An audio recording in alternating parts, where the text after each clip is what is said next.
So, Judge Jackson, all of us will agree that no one should be discriminated against because of race.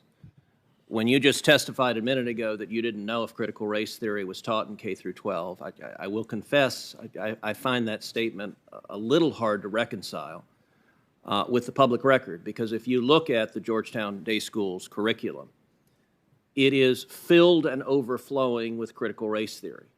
That among the books that are either assigned or recommended, they include Critical Race Theory, an introduction.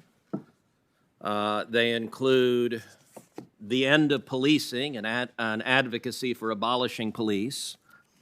They include How to Be an Anti-Racist by Ibram Kendi. They include literally stacks and stacks of books, and I'll tell you two of the ones that were most stunning. They include a book called Anti-Racist Baby by Ibram Kendi. And there are portions of this book that I find really quite remarkable. One portion of the book says babies are taught to be racist or anti-racist. There is no neutrality. Another portion of the book, they recommend to babies confess when being racist. Now, this is a book that is taught at Georgetown Day School to students in pre-K through second grade, so 4 through 7 years old. Do you agree with this book that is being taught with kids that babies are racist? Senator,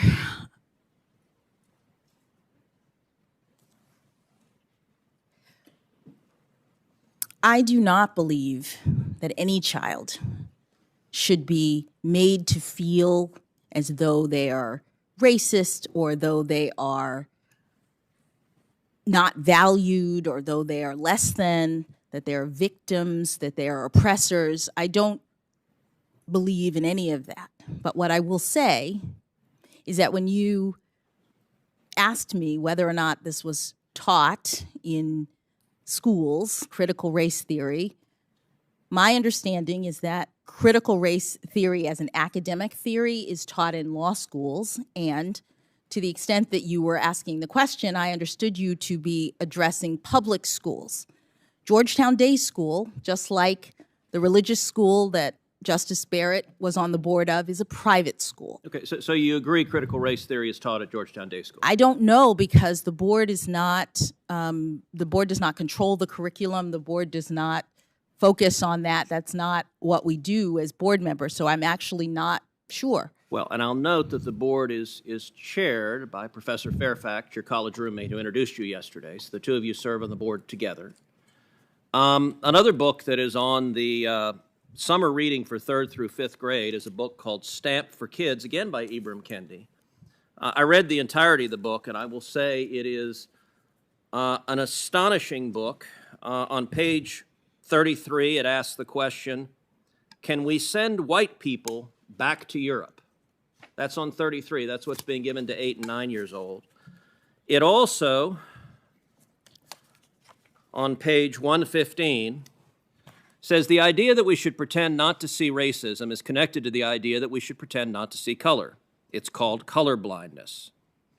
Skipping ahead, here's what's wrong with this. It's ridiculous. Skin color is something we all absolutely see. Skipping ahead, so to pretend not to see color is pretty convenient if you don't actually want to stamp out racism in the first place.